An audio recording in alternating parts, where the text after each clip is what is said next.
These are the best settings for Apex Legends in Season 20. I have high FPS all the time. I have 300 FPS when I'm playing Apex Legends.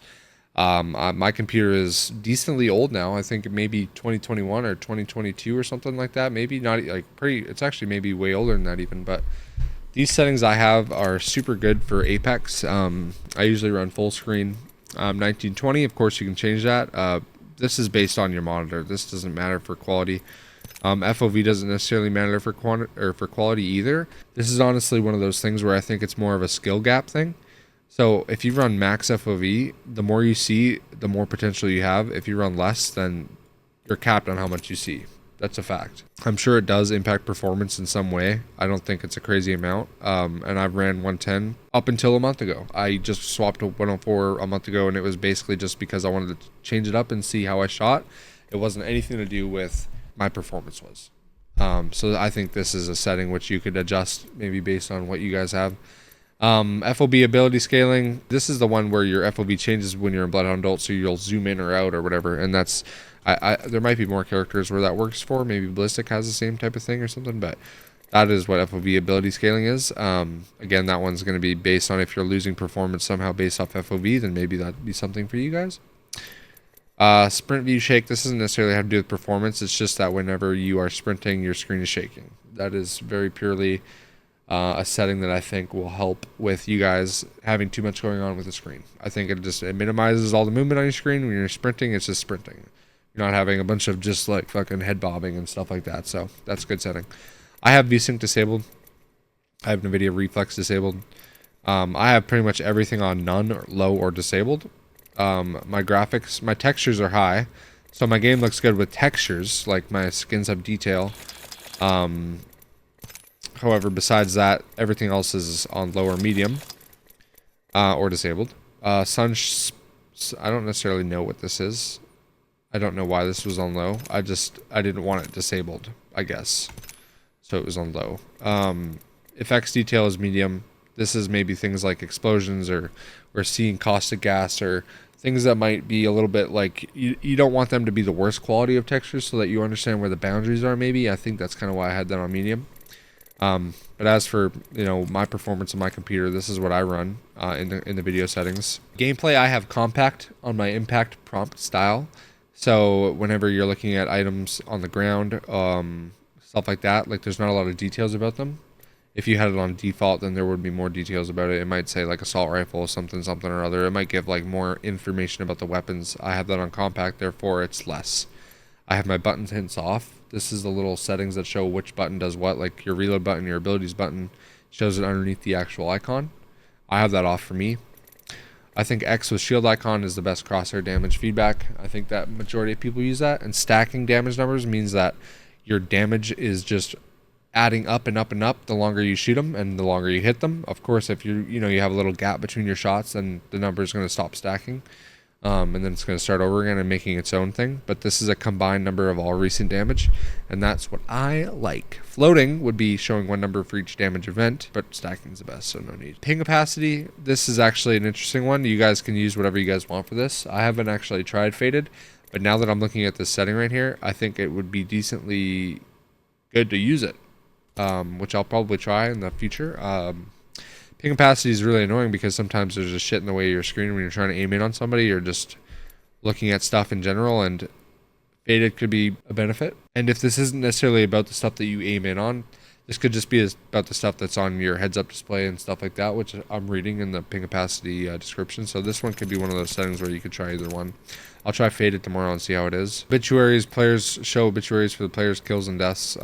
This is just like the top right kills and deaths. Minimap rotation is off for me so that I understand the map better. I think that's a good setting for you guys. I think it's super beneficial for you guys to have it on off rather than on, because you'll get used to where you are on the map and knowing what direction is which right off the top of your head, rather than being turned in virtually any of the 360 degrees and knowing up is north or whatever, etc. on certain maps. You know what I mean?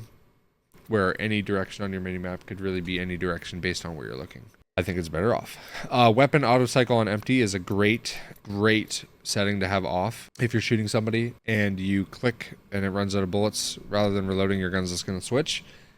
And that would be if it was on. You wouldn't necessarily want that because maybe you just want to reload. and so you would like to have that off, and you will then choose when to cycle your weapons. You do not want the game choosing when to cycle your weapons for you. Auto sprint is off.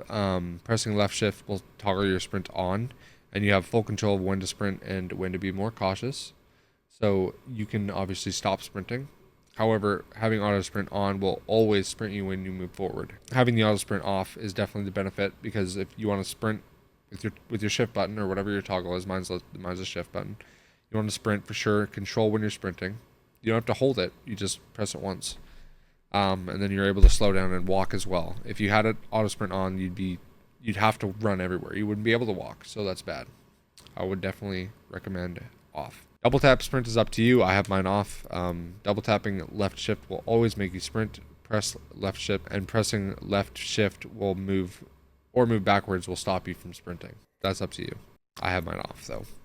Jetpack control for me, I think the best setting is hold. I think it's just more, you're able to control more and be more precise with how much jetpack juice you're using on Valkyrie. Rather than toggling it, I think it's just better to hold, but that's just me. Damage feedback comes in as 3D, so you have a 3-dimensional arrow. Of course, you can have 2D, and it's more circular, but I think 3D is the best. This is an experimental thing. This is whatever you like and whatever you notice the best, okay?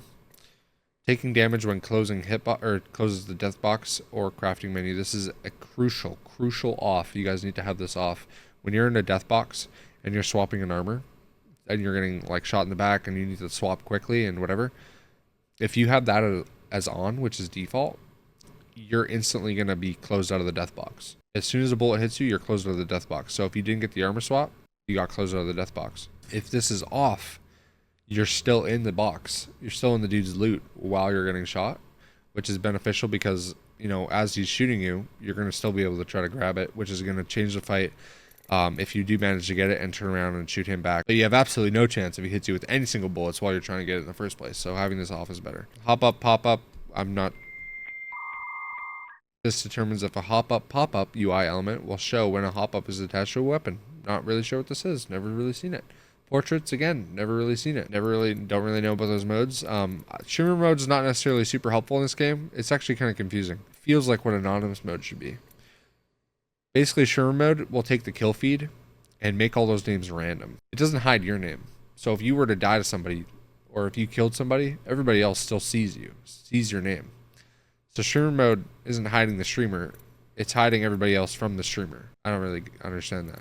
Anonymous mode, however, will anonymize your name in the champion, when you die, in the kill feed, or anything else to everybody else. So this is the better streamer mode, and I don't like the actual streamer mode, so I use anonymous mode. Usage sharing, this is nothing. Performance display on or off, this just tells you what you guys' FPS is. I have mine on, whatever.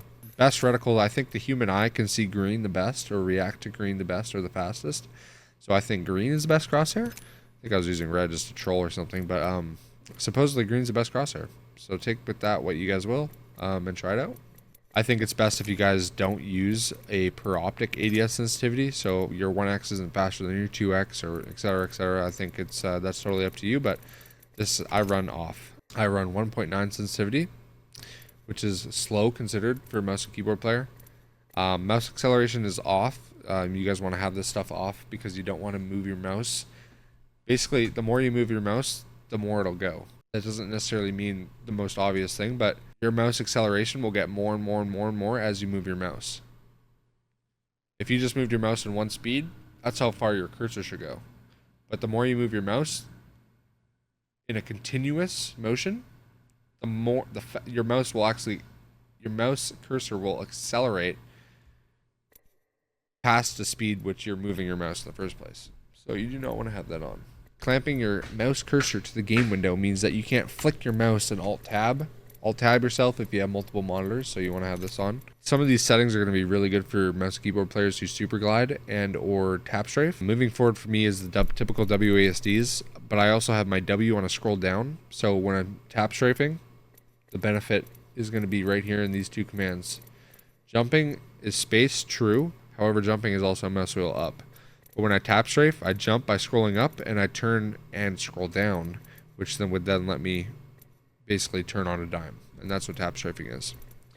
Having my hold crouch on C and my toggle on left control is personal preference. I have a feeling that I'm more in control when I press C when I'm fighting with my thumb. I think it's more reactive to what I'm able to do rather than moving the bottom part of my hand right here to hit control. I think that's slower, so that's the toggle one for me. I have an interesting reload button and interact button, which are personal preferences based on games I've played in the past, and my reload is mouse 5, and my R is my interact and pickup. That's just me. There's no real rhyme or reason. And hold aim down sights is definitely the best way to play Apex Legends. Do not use toggle. Toggle is, it's just not as reactive. You're not as fast. You're not able to be at your best, in my opinion. The more you can control, the better you can be as a player. The more you see, the better you'll be as a player. Same with the FOV thing.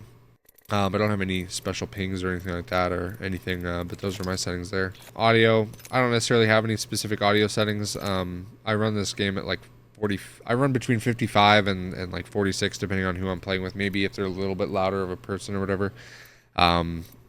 There's no good settings. There's no sound way to hear footsteps better in this game. My sound effects are 50. My regular volume is like 50.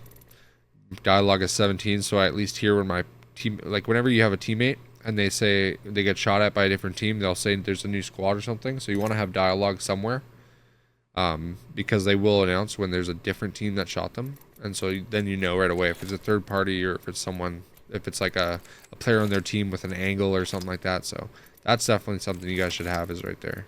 Those are the best Apex settings I think I can recommend you guys. As for settings on Nvidia control panel, I think the best settings I could offer you guys in terms of performance are maybe these 3D settings.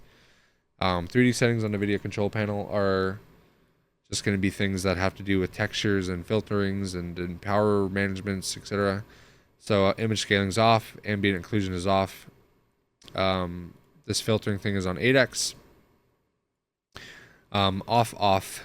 Anti-aliasing is overriding any application settings, but anti-aliasing is basically off. Dynamic super resolution is off.